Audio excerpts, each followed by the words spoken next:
Saint Camille de Lélis, plus 1614. Fêté le 14 juillet. Italien, orphelin et sans fortune, Camille de Lélis eut une jeunesse dissipée. Il s'engagea dans l'armée espagnole pour combattre les Turcs. Un jour de malchance, il perd au jeu tout ce qu'il possède. On le renvoie de l'armée.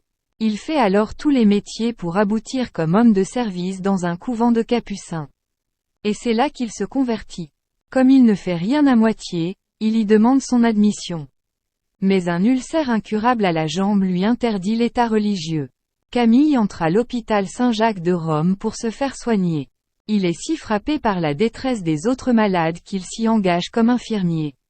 L'indifférence de ses collègues vis-à-vis des malades le bouleverse. Il entreprend de réformer tout cela. En prenant soin des malades, ce sont les plaies du Christ qu'il soigne. Sa charité rayonnante lui attire de jeunes disciples. Ses volontaires, qui se réunissent pour prier ensemble et rivalisent de tendresse envers les malades, constituent le noyau initial des clercs réguliers des infirmes que l'on appellera familièrement par la suite les camilliens.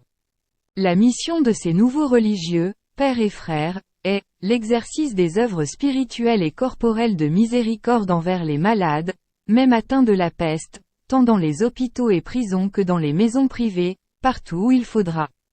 Pour mieux établir son institut, Camille devint prêtre. Partout où se déclare une peste, il accourt ou envoie ses frères.